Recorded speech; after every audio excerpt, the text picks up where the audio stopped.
Hello, this is Movie Thoughts. I'm John Hastings. This is my sloppily filmed and recorded podcast slash YouTube show about me talking about movies, my ideas about movies. We've got a Facebook page at Movie Thoughts Podcast. We've got this YouTube channel, and my podcast is on Anchor. Um, and my reviews are on Letterboxd under the username Forager23. Some of my short film reviews. So today's episode is a short filler episode. I'm late into getting this week's episode. It really should have been last week's, but I'm late getting it recorded.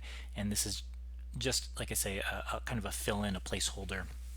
I wanted to add some things that came up in the interim, or ideas I had in the interim about my episode from a couple of weeks ago about the Oscars. And I talked for like an hour in that episode. I went on way too long, and ironically or paradoxically, the episodes where I talk the most are also the ones I feel afterwards I need to say more.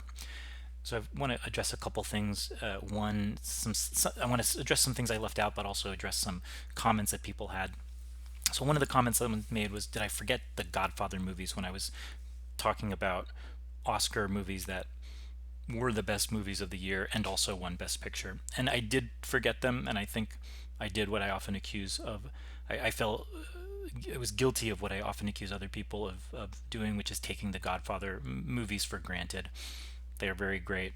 I think you can make strong arguments that they are the actual best movies of those years, and we can say Oscar got it exactly right twice.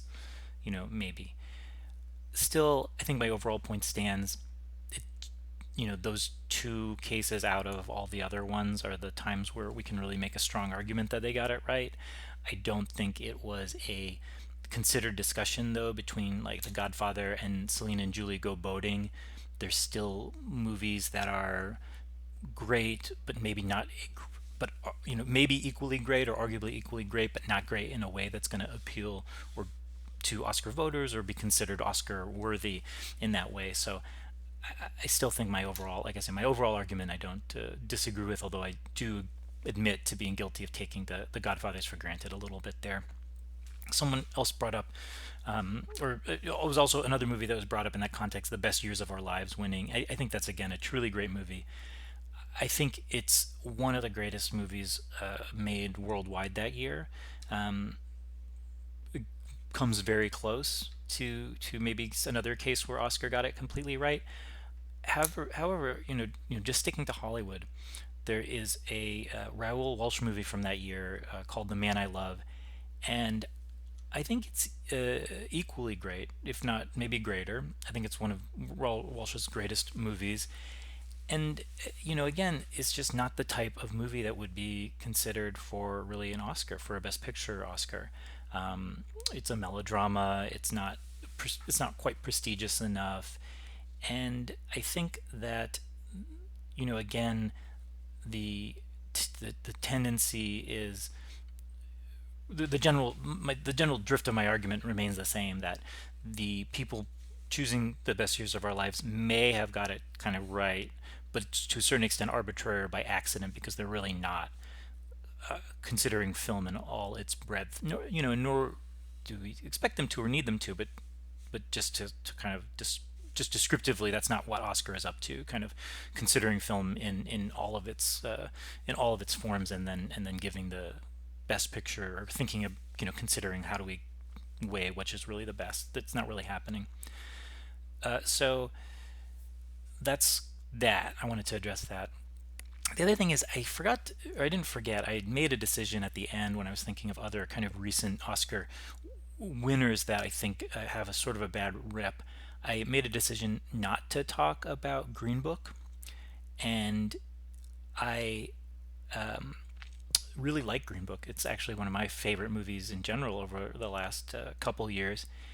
But I didn't want to talk about it in that episode, or I decided not to talk about it there, because I haven't, people say it was, again, an undeserved winner in the context of Roma should have won. The Alfonso Cuarón movie Roma should have won. But I haven't seen Roma, so I really can't speak to that particular topic. So it didn't really fit into my topic, or wasn't able to speak to it in a way that fit into that topic. Having said that, I did want to mention it so people don't take away the impression that I didn't like Green Book, or I wouldn't come to its defense. I think my sense is, having not seen Roma, that a lot of the push for Green Book to win the award was political. Roma was a Netflix movie, and Green Book was in theaters, and it actually seemed to be really beloved by audiences and brought them to the theaters. It played in my small New England village here for months, even after it was out on video on demand and you could watch it at home. It was still in the theaters. People were still going to see it in the theater. So it was really a movie that is the kind of, you can see why politically you want to give it to something that's a movie like that, bringing people to the real movies rather than something streaming on Netflix. The movie itself, like I say, I really think it's terrific. I do like Dumb and Dumber 2 better, and I don't mean that as a criticism of Green Book, because I think Dumb and Dumber 2, which I've talked about on this podcast before, is one of the great movies of our era.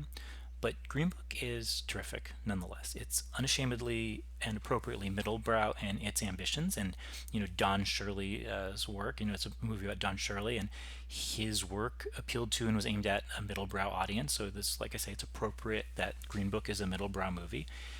It is, I think, as well directed as the best of the Farrelly brothers comedies, and the scenes here are just as expertly shaped as the gags in Dumb and Dumber 2, and they make use of precision in both performance and staging in the same way.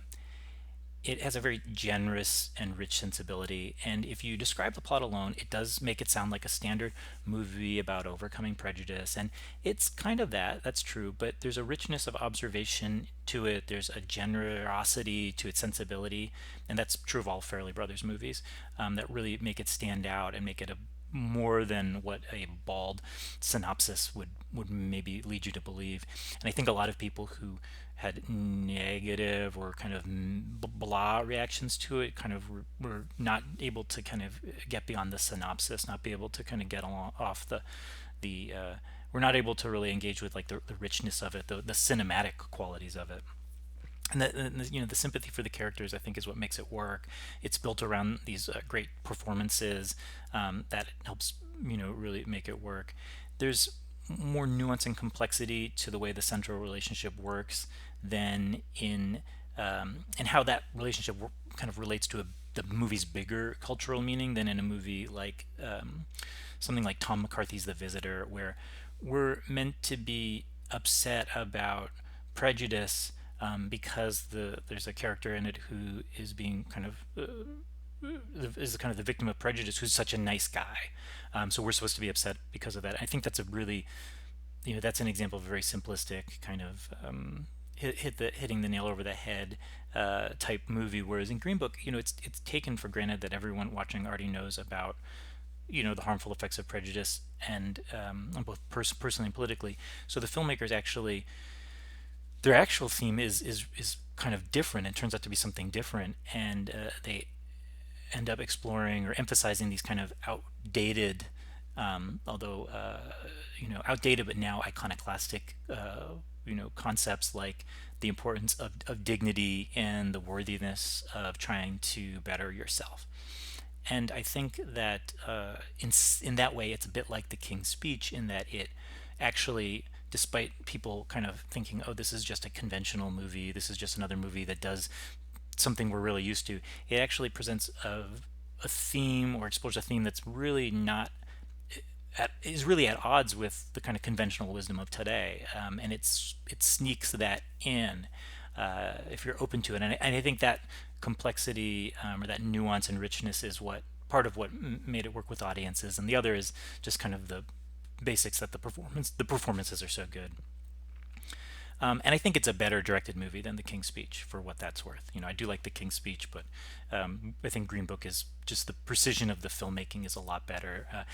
The King's Speech, one of the big problems is a lot of it is just kind of like these these alternating shots of the guys' heads. The two main actors' heads talking to each other, and they're great actors, so they kind of make it entertaining. But Tom Hooper's idea of making something interesting visually is to like cut from a shot where one guy's head is on this side of the screen to a shot where the other guy's head is on that side of the screen, and that's his big visual idea. Whereas You can think of something like the scene in Green Book where they're eating, the fried chicken in the car, and all of the actors' movements and the staging and the movements and the use of the prop is all really precisely choreographed, and the rhythm and the timing of that scene is just an example of really great filmmaking, subtle filmmaking, but great filmmaking. And the type of filmmaking, like I say, that a guy who has mastered comedy and comic gags can do that maybe other filmmakers wouldn't have the same skill with. Anyways, that's what I wanted to say about Green Book. Those are some of the updated responses I had or responses to some of the comments about the Oscars episode, and I hope to get back next week with a full episode on some other subject. Take care.